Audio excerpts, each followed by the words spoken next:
What can I say? It is always an honor to be in the to be in the presence of our guest speaker. And it's my honor today to introduce her. This is a leader whose influence has shaped Toastmasters across Europe and across the entire Toastmasters world. Someone who's held in very high regard and high esteem, including in District 71. DTM Morag Mathieson served as the 2023-24 International President of Toastmasters. A significant year because that was the start of our 100th anniversary. But also, she held the distinction of being the first woman outside North America to hold that role of international president, and only the second person from Europe to do so, the first being our own Ted Corcoran. As I said, she holds a special place in our hearts in District 71 because she's originally from Scotland. She's also has this one of our very titles of being a friend of District 71. This is a distinction bestowed on a few leaders around the world. She doesn't need a massive introduction because we all know her. And we are very, very proud that tonight she's with us to talk to us on a topic very dear to her heart and dear to our heart. Her speech tonight is entitled The Resilient Leader. So with the speech entitled The Resilient Leader, please give past International President DTM Morag Mathieson a humongous round of applause just to encourage her. The stage is yours, Madam PIP. Thank you very much, Elizabeth, for that wonderful introduction. And good evening, everyone. Well, good morning to Ross, but good evening to everyone else, I think. And really delighted that you decided to join us today. When Elizabeth asked me to do this session, she came up with the title. I suggested the general topic. She came up with the title, and I realized that I'd never actually spoken about this topic before. So this has been a learning journey for me in thinking about what I wanted to say and what I might know or research on the topic. The first thing I'd say to you is that leadership isn't tested when things go well.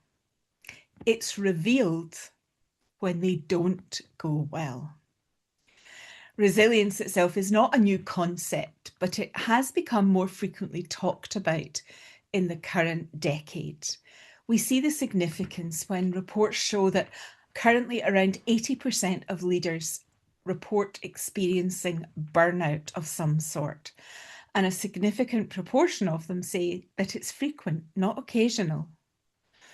Only 1 in 4 leaders believe that their people, their teams, are truly thriving right now. So we might think the pandemic is behind us, but the world is still a place of change and turmoil at times. Leaders today are operating under sustained pressure, longer hours, constant decision-making, and shifting expectations. So when we talk about resilience, we're not talking about a mindset trend or a soft skill. We're talking about a factor that directly impacts performance, decision-making, and whether a team will function effectively under pressure. Resilience in leadership isn't just a nice to have, it's become a core capability because the environment that leaders operate in has fundamentally changed. On the next slide, we have here what challenges your leadership most. So when you think about a leadership role that you hold at the moment, that might be in your workplace, it might be in Toastmasters, it might be in your family even. What is it that's challenging you the most right now? Is it constant change? Is it limited time to get things done, burnout? We see that we know we're in the final quarter. Some people start to feel the real pressure of the final quarter and the deadline coming up. Is it lack of accountability? People just won't do what they said they would do. Or is it disengagement in our environment of volunteers? I'm not asking you to share those things, but simply just to think for yourself. am I facing this right now? And these are exactly the kind of moments that resilience was made for. What I'd like you to do also is, again, I'm not going to ask you to go public on this, but to think, as you think about those situations, think of a high pressure leadership moment, maybe something you've gone through recently, and think about, what did that feel like when that happened to you? How did you respond? And what would you change? I can think of many of these moments of being in leadership, whether it's in a busy pharmacy, things happening to me in that environment, whether it's been in Toastmasters, those high pressure leadership moments of being a member of a club that was struggling for membership. I've never been a member of a club that struggled for membership, and really feeling the pressure of that. And what do we need to do? How did that feel? How did I respond in that circumstance? And in the cold light of day, how would I change about my feelings and my response? And as you think about those things, that gives you an idea of things that you might work on. The next slide, please. There are many myths about resilience, but let's be honest today. Resilient leaders don't struggle is a complete myth. Resilience is learned. Resilience equals toughness? Definitely not, because resilience includes vulnerability. Those moments of being able to say, I can't do this. I need help. That's part of resilience. It's also a myth to say that you either have resilience or you don't, because as we say, it can be learned. And sometimes it requires recovery. How do we get back from where we are in those challenges? Next slide, please. Why does resilience matter to us today, whether it's in the workplace or in our volunteer sector? Well, the pace of unpredictability of change has definitely intensified. Leaders today are not dealing with singular challenges that come along one at a time. As I was preparing this, I was reflecting back to my first workplace after I graduated and how challenges typically came one at a time, and you had the time to deal with it, get over it, and move on. But today we deal with overlapping challenges, things coming at us in all directions sometimes, whether it's economic uncertainty, technology changes, or the evolving expectations of the workforce or of the volunteers around us. And of course, the global instability that we're all looking at. Unlike in the past, these pressures don't arrive one at a time. They stack, and resilience is what will allow leaders to keep functioning and thinking clearly when there's no stable baseline to return to. Leadership has become more visible and more human. When I think of the CEO of my first company, I knew very little about his background or how he made decisions. But in today's world of hybrid work, of digital communication, and of course, social media, and flatter structures in organization, people see how leaders respond in real time. Teams aren't just evaluating decisions, they're reading emotional cues from their leaders. Your ability to stay composed, transparent, and grounded will directly affect any team that you lead and affect their confidence and their performance. People's relationship with work has shifted across all sectors, including our volunteer space. People are more selective about where they invest their time and energy. Purpose, flexibility, and well-being matter much more to people today than they ever did before. And that means we can't rely on the old hierarchies or obligations. We need to create environments that people choose to stay in. And resilience helps us to be patient, adaptive, and constructive when we think about engagement. The cost of burnout is now undeniable. Sustained pressure without recovery is no longer seen as dedication. It's recognised as a risk. We are not only expected to perform, but to sustain performance over time. And resilience in this sense includes knowing when to push and knowing when to pause. And finally, uncertainty has become permanent, not temporary. There's no clear return to normal point. There's always a new normal instead. And the leaders who are standing out today are not the ones who wait for stability to return, but the ones who operate effectively without it. It's what allows them to make decisions with incomplete information, to adapt quickly and keep people aligned, even when the path forward isn't fully clear. So leadership today is much less about having control and more about maintaining clarity, stability and direction when your control is limited. On the next slide, we have some numbers, some quite frightening numbers actually. When leadership burnout, 72% of leaders report increased stress during crises. 25 to 38% of leaders experience frequent burnout.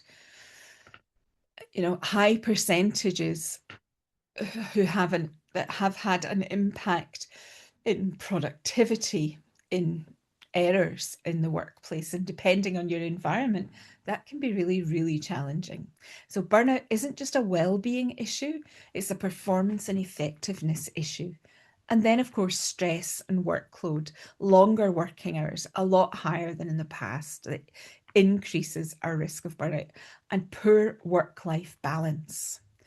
Leaders aren't just under pressure, they're under continuous cognitive and emotional stress.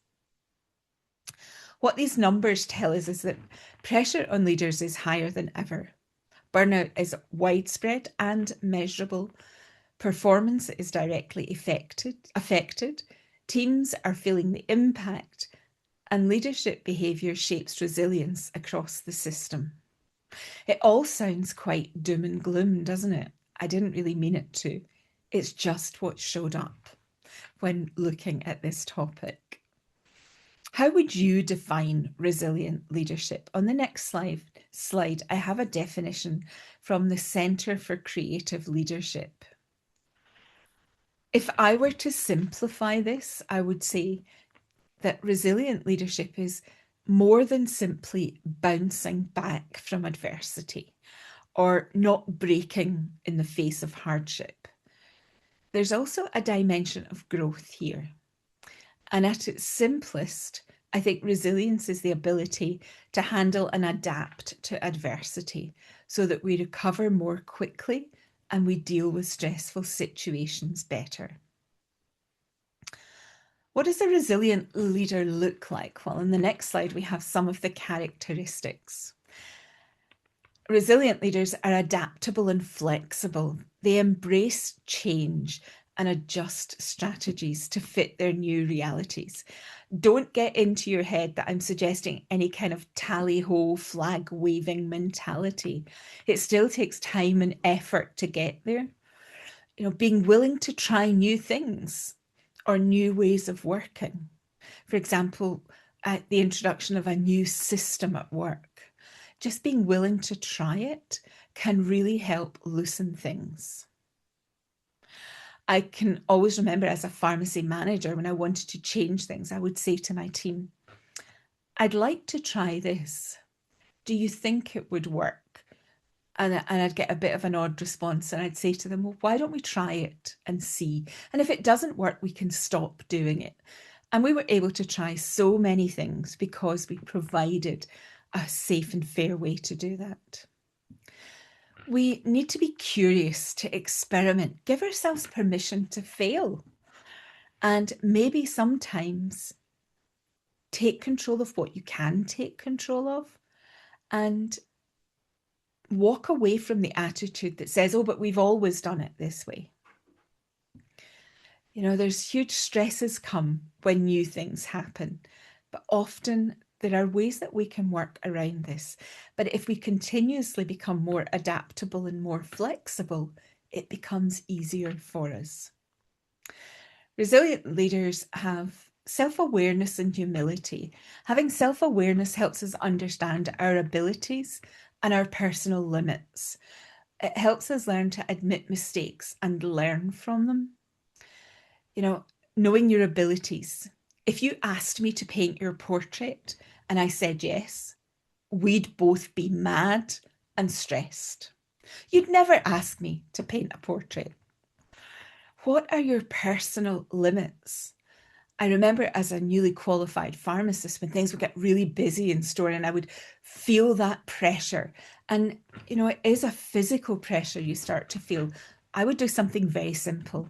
I would walk over to my dispensary sink and I would wash my hands in cold water, allowing myself to calm down, to compose, and to come back. And I knew I physically could feel when it was time to go wash my hands so that I could then refocus and recompose.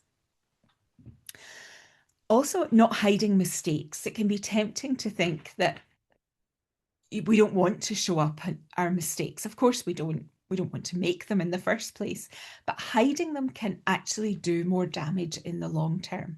And if you are the leader, then creating an environment where people are willing to say, I did this wrong, will be so beneficial to everyone. And focusing on what you can control and what you know you cannot control. So, not stressing about the things you can't control, but doing well the things that you can. Composure and confidence, maintaining a calm demeanour under pressure, inspires trust and stability in your teams. You set the tone for the team you lead. If you flap, they will flap more. I remember taking over management of a pharmacy that had been managed by pretty badly, by the sounds of things, by someone for a period of time. And the day I arrived that afternoon, one of the members of staff just burst out crying, and I thought I'd done something wrong. And she said, oh, the relief of just having calmness and composure. It was just all she'd been waiting for. Have a clear vision and purpose. Keep your team focused on the long-term goals. Even if you have short-term setbacks, the long-term vision still is there. If you've set the goal of your district being distinguished this year, that's the long-term vision. The club that didn't charter is a short-term setback. The vision is still there. The purpose is still there. So keep thinking of the long term. And having strong communication that creates transparency and psychological safety within the team will help tremendously.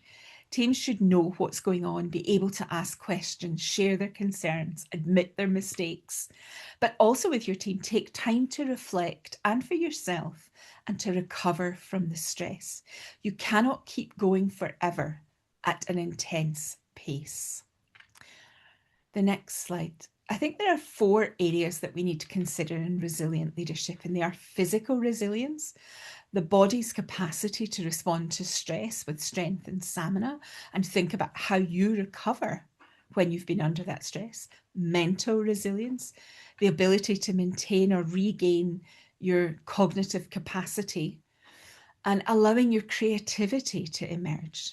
Emotional resilience that centers on understanding, appreciation, regulating your emotions, consciously choosing your feelings and responses rather than just reacting.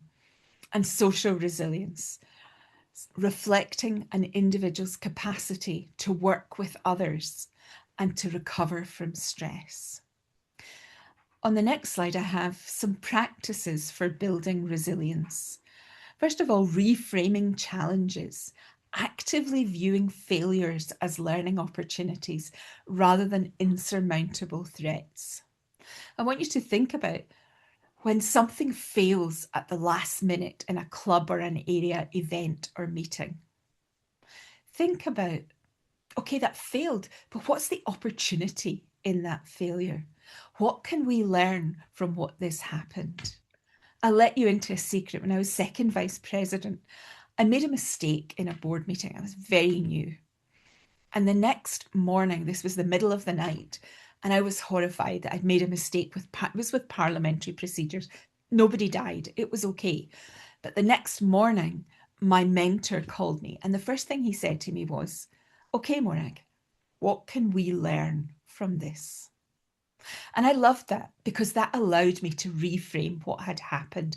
It allowed me to think about going forward. What will I not do? What will I do differently?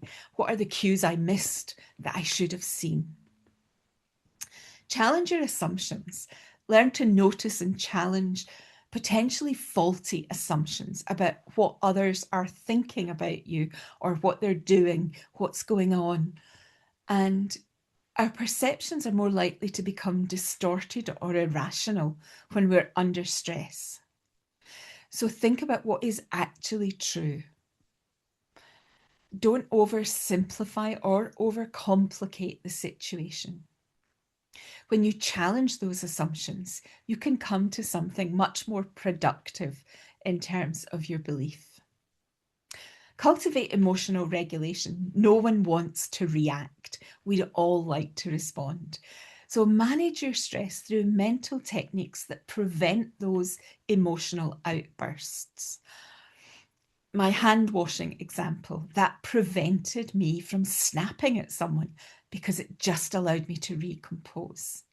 How I feel about others also changes in how I handle the situation.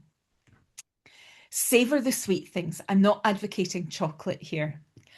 You know, you can go in over your head or remember or remind your team deliberately.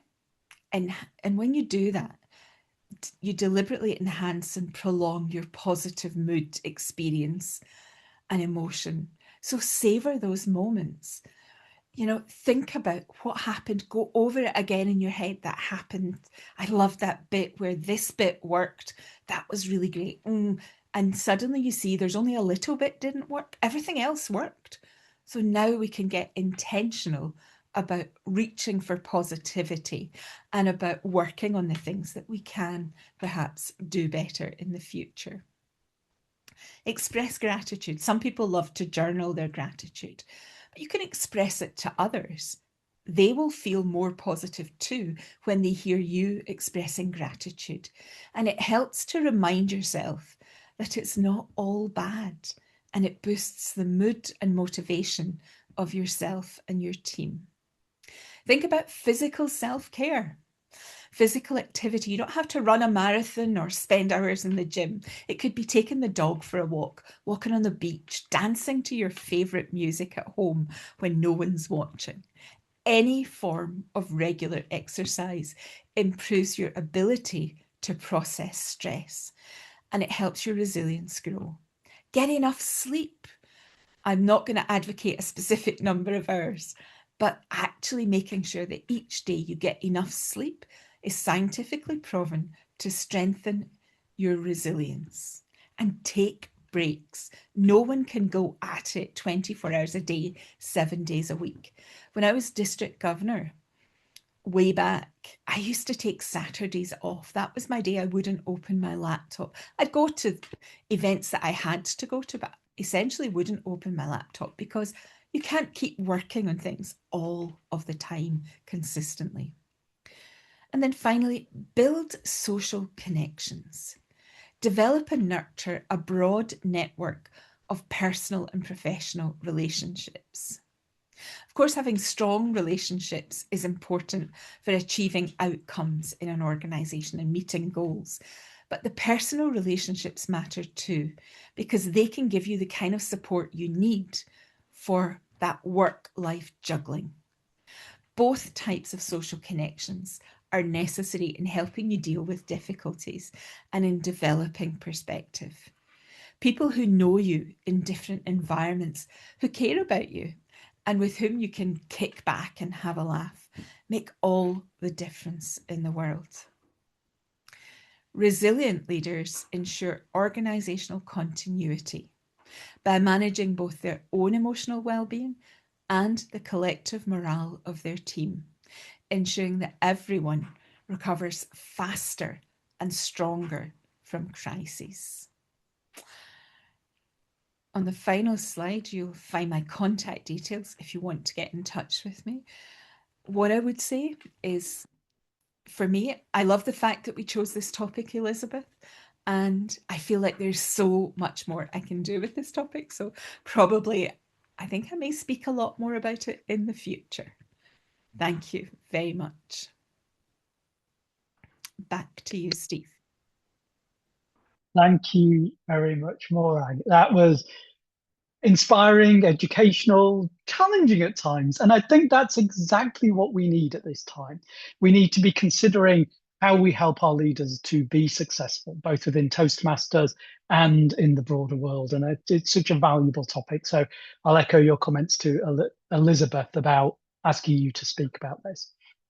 We have received a few questions for you, and I've got quite a list, so I will do my best to get through them, and hopefully we will learn a lot more from this.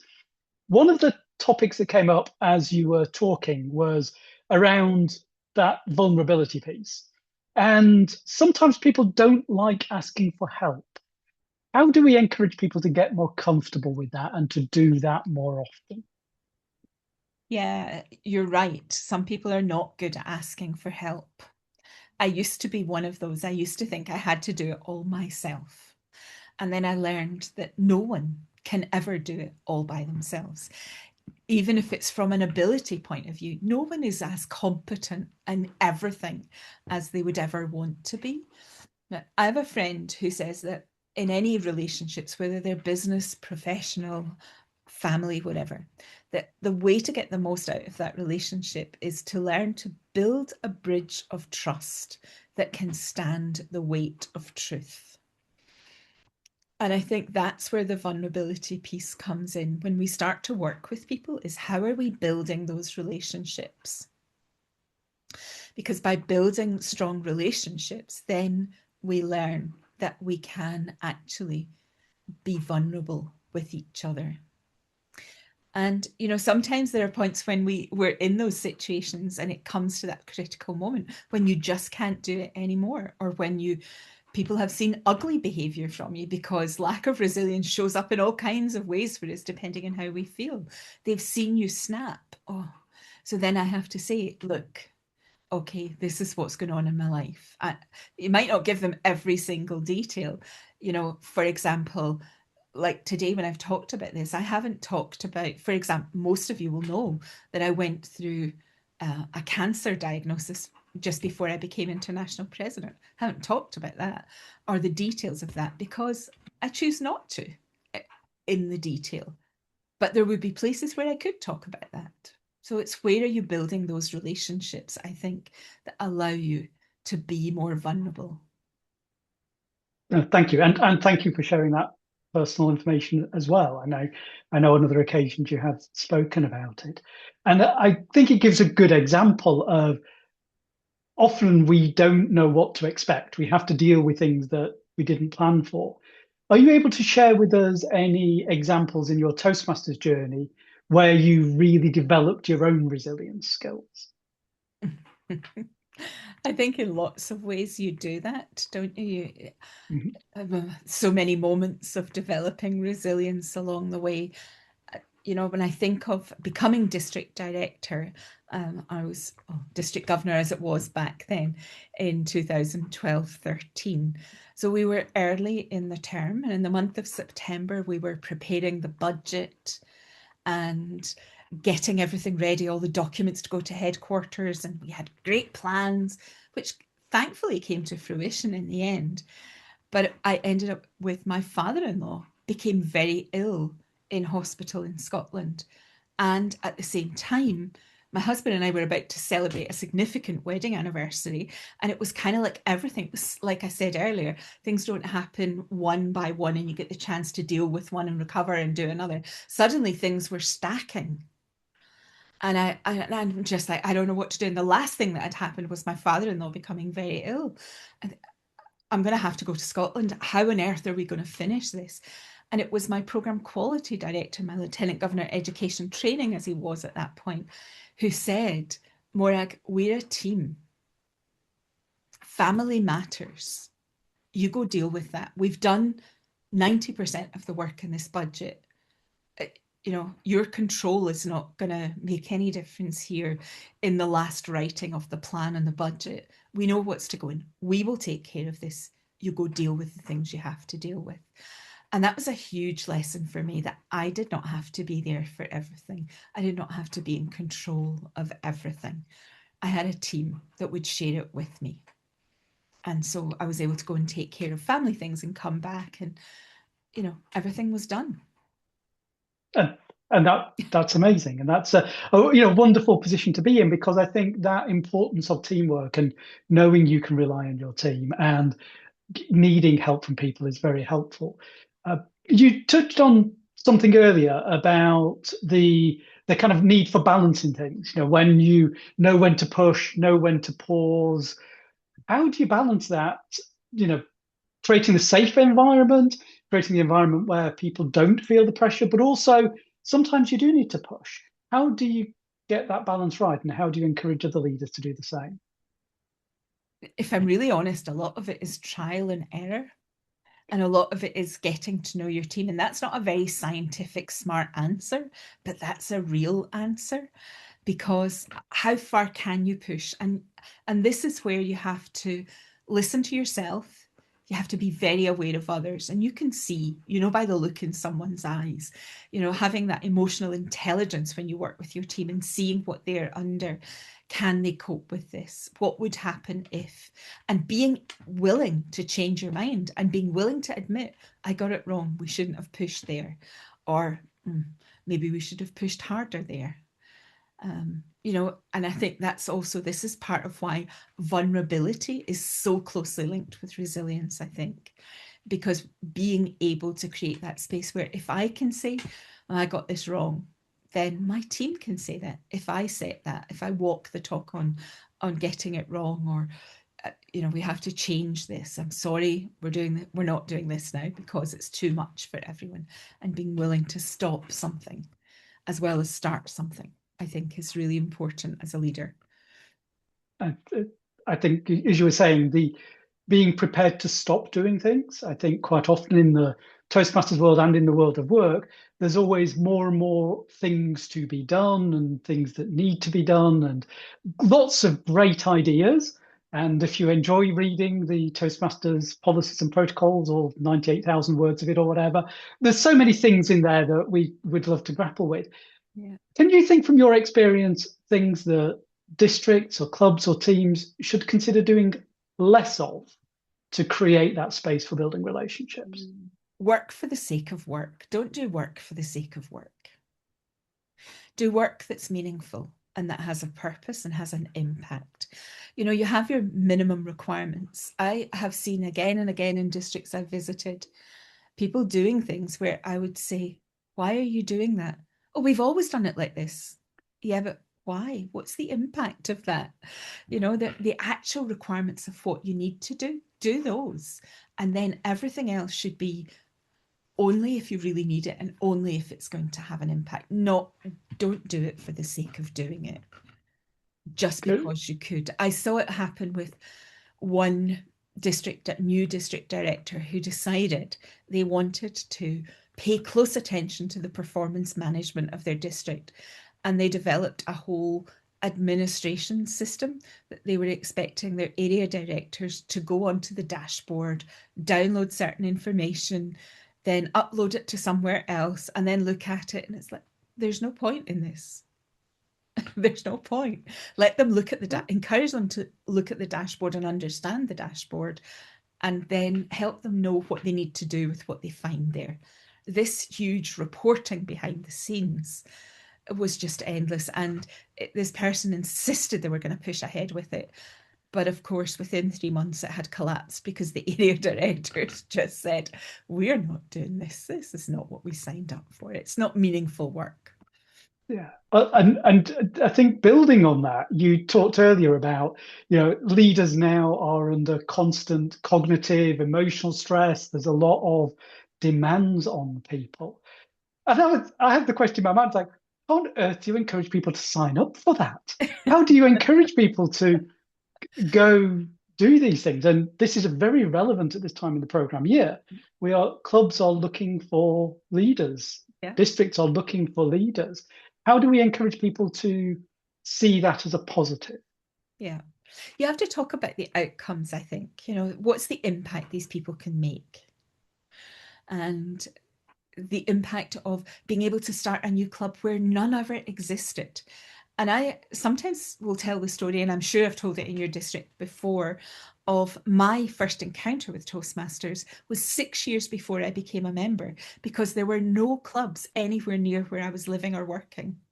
I was at an MBA retreat program, and Toastmasters, probably from District 91, actually, I think, came and presented. And I thought it's a fabulous idea. So when I got home, I'm looking for a club in what is now District 71, and there were no clubs anywhere near. And I thought, oh, well. And off I went. And it took me 6 years later before I was living somewhere where I found a club. And so what's the opportunity of bringing this program, of the life-changing things that you can do when that's there, of helping to see leaders grow as an area director, supporting your club? What's the impact going to be of you showing up and you doing your job? And I think sometimes what I do see is people try to minimize the amount of work. They create some kind of balance equation with work and time, and they think that if I tell you it's not going to take you very long, you only have to visit the club twice in the year, and you only, and I just talk about your time commitment related to this work, then we really undervalue the opportunity, because there are all the things that these people are going to learn when they actually do it. And to me, that is just amazing. All the things that they're going to learn and the impact that they're going to have by supporting a club and seeing that club succeed, and things that they will be able to put on their CV in the future. Actually, you once again make a good point. And I couldn't agree more. I mean, the number of times I personally have had conversations with someone and said, would you consider this? And say, how much time is it going to take? And to which often the answer is, I've no idea how long it's going to take you to do this, but here's the benefit of you doing it. And here are the things for you to consider. This brings us on to actually another topic based on one of the drivers of stress, I think you mentioned earlier, was maybe a lack of accountability in either yourself or in other people. Do you have suggestions about how we can help people see accountability as being a positive thing rather than the traditional being held to account piece?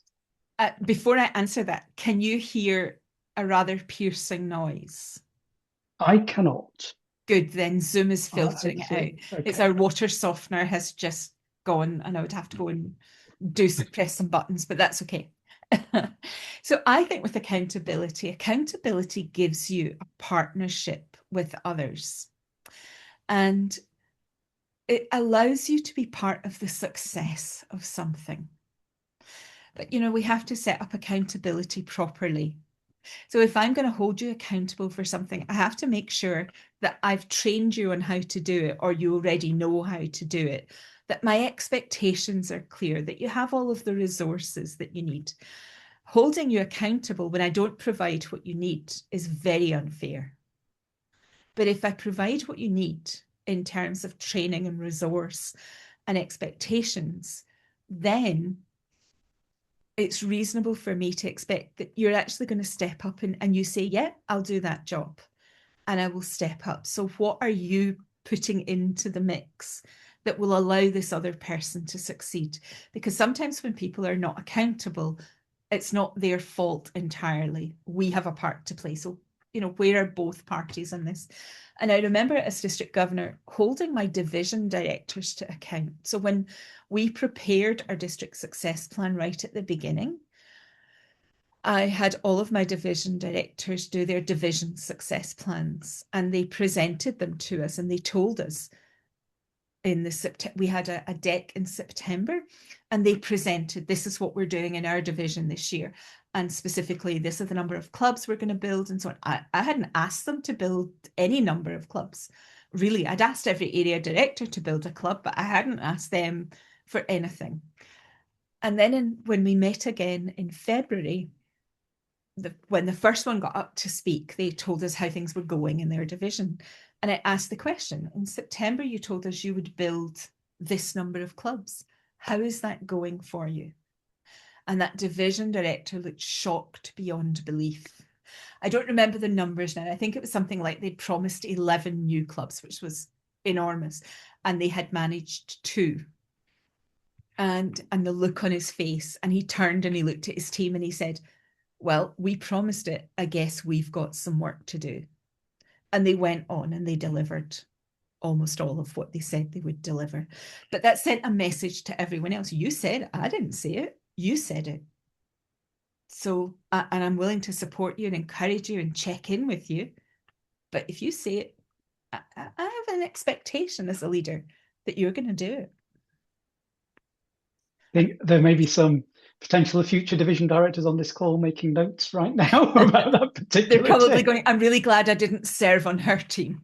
Well, no, because there's lots we can learn from you and with you. And actually, on that topic of learning and the division directors, interestingly, in 17 days' time, and yes, I am paying attention to this, we have our candidate showcase where the people standing for election for all of our district leadership roles are going to be presenting themselves and talking about their plans for the future. Do you have any tips for them about, well, what to present, but also how can they get the most out of the learning experience of running for elected office? I think getting the most out of the learning experience is about reflection, and whether they do that by themselves, by journaling, just thinking, or whether they do it with a trusted mentor, for example, what do you, how they would help you process all of that, I think is really important. And to think then, so at the end of this, what do I want to do? I spoke with someone recently who had run for election this year and who was not nominated by their DLC. And they said when they were told they were not nominated, their reaction was relief, because they had actually been, and they thought it sounded like a good idea to run for office. And their friends were like, oh, yeah, you do that. And so they did. And then they got into this process and they're being interviewed. And I don't know what the interview questions were, but I guess they were focused on the role. And this person was kind of like, oh no, that's what it's all about. That's what I'm going to have to be able to do. I don't really know if I'm ready for this, but how do I say to my friends, I've withdrawn? And so not being nominated for them was easier than withdrawing. But they said the overwhelming thing was relief. And so, use the time to reflect well. When you go through the process, whatever the outcome is, just because it's a good outcome doesn't mean you've nothing to think about. Mm-hmm. And actually, I think you make a really good point there about quite often people do things because the assumption is they will do it, or the expectation is that they will do it. And maybe they are ready or maybe they're not. And I think it really highlights the work of things like the district leadership committees and all of us within Toastmasters to be providing that frank feedback and helping people do the things that are right for them and right for the organization. Maybe in that case, the time wasn't right now, but will be in the future. I think that's a big responsibility for all of us. We all want to encourage future leaders. That's a huge part of the responsibility of past and present leaders, is to encourage the next generation of leaders. But we have to be realistic in that encouragement of the next generation of leaders, that we are encouraging people appropriately. I can remember when I was district director, we were at convention and one of the past presidents came to me and said, so you're going to run for the board? And I looked absolutely horrified, because it had never entered my head that I might do that at that point. And my response, I still remember, I have to cut it as district governor first, was my response to him. And I still think that I'm glad I was able to say that, because it would have been so easy to think, here's a past president who thinks I should be on the board. Before you've even thought about it yourself, it's so easy to be swayed by that. And again, this comes back to the point in self-awareness of the point in resilience of self-awareness. Who am I? Is this really, I need to check whether it's for me or not.